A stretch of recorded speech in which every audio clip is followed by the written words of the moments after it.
opposition to Russian aggression has helped Poles and Ukrainians put a bit of 20th century history behind them. It's 1:30, good afternoon, and welcome to OJ News. Patriot missiles ring the airport in the Polish border city of Rzeszów, and US troops have taken over the Holiday Inn opposite the terminal. On its runway, once the preserve of budget carriers, private jets are lined up beside cargo planes crowded with weapons.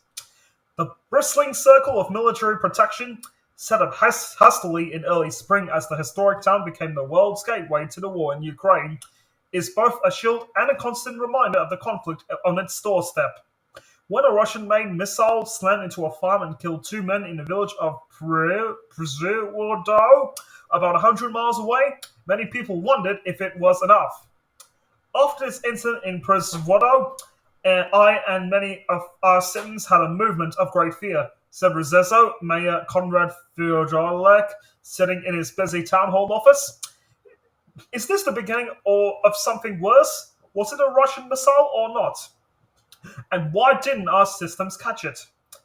This war has changed the world, but perhaps nowhere outside Ukraine has the transformation forged by Moscow's guns, tanks, and missiles has been as immediate and far-reaching as along Poland's border. Here, the day of the invasion, 24th of February, is etched into history. People use the date as shorthand for Vladimir Putin's annexation project, the way Americans refer to 9/11. Ukraine has named Rzeszów Savior City for its role as a gateway for refugees pouring out and aid pouring in over the last few months. Offered so eagerly and spontaneously when refugees first started crossing the border that many outside Poland did not understand that they were witnessing a dramatic shift.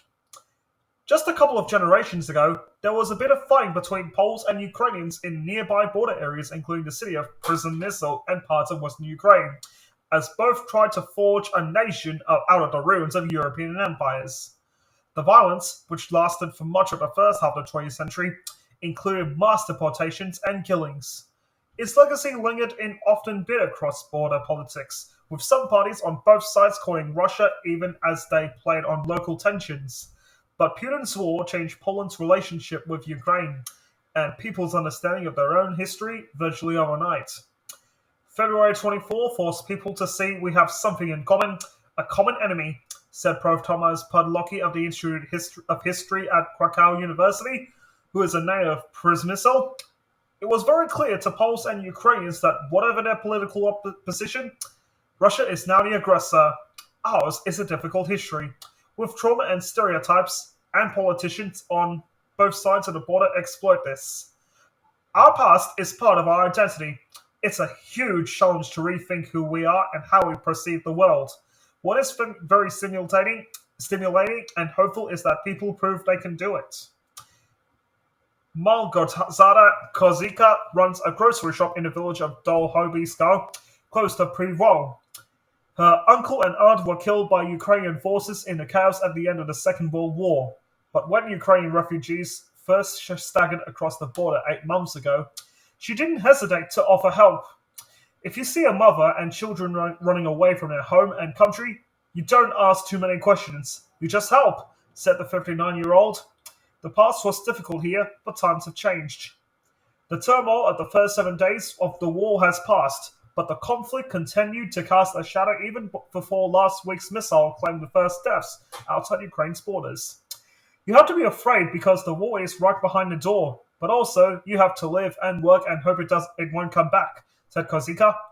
Her village is in a sparsely populated area where last week the first snow-dusted forest still hung with autumn leaves. Mounds of sugar beets wait for collection by the road. This part of Poland is called domestically the Eastern Wall. It's an area many young people move away from, and those who stay often work in agriculture or the public sector. Salaries are far lower than in the country's west.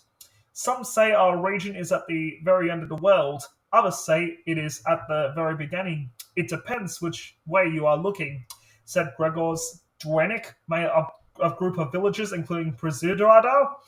Now we are at the center of global media attention, though two people being killed is not a reason to be proud of.